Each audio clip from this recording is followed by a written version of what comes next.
aku udah diabetes misalnya sudah 5 tahun. Kapan aku mesti mulai cek fungsi ginjal? Maksudnya apakah ada durasi berapa lama saya menyandang diabetes di usia di tahun berapakah? Tahun berapakah saya mesti mulai cek fungsi ginjal?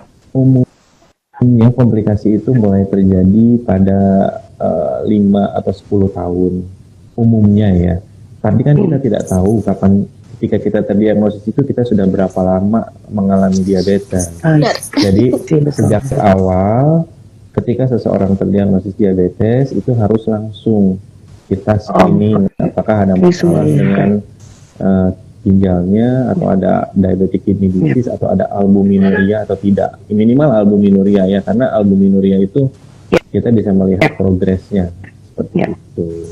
Jadi direkomendasikan pada saat diagnose langsung screening semua fungsi organ berarti ya? Semua fungsi organ. Kalau ginjal kan kita ceknya ureum kreatininnya IGFR, jadi laju filtrasi glomerulus. Tapi secara laju filtrasi glomerulus itu dia baru terpengaruh di akhir-akhir.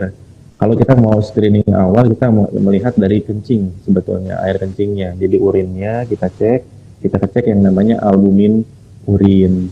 Albumin urin itu kalau dulu pakai stick ya, +1, +2, dan lain sebagainya. Yang sekarang kita trennya lebih ke arah pemeriksaan albumin urin kreatinin rasio namanya, AUCR. Jadi dia dilihat rasionya, nanti dilihat angkanya secara kualitatif. Itu juga kalau yang dulu kan hanya +1, +2. Kalau sekarang bisa keluar angkanya nih, 270, 300, 1000 gitu. Nah, makin besar makin jelek gitu. Nah, kita bisa cek itu dari awal seperti itu. Itu kan untuk diagnosis ya. Sementara kalau untuk monitoringnya yang sudah menyandang diabetes, berapa kali setahun kita mesti cek fungsi ginjal? Fungsi ginjal itu kalau misalnya laju filtrasi glomerulusnya baik, sebetulnya setahun sekali cukup sih ya pemeriksaannya. Paling cepat 6 bulan sekali lah. Tapi ketika dia ada progres, misalnya kan penyakit gangguan ginjal itu kan ada stadium 1, 2, 3, 4, 5 ya. Nah, jeleknya itu dia tidak bergejala gitu. Dari stadium 1 sampai stadium 4 itu tidak bergejala. Jadi kita nggak tahu kan. Biasanya kita anggu-anggu ya. Biasanya dokternya akan yang memberikan judgement. Semakin besar grade-nya atau laju filtrasi glomerulusnya semakin rendah, misalnya di stadium 3, stadium 4, itu frekuensinya akan bertambah, bisa sebulan sekali diceknya.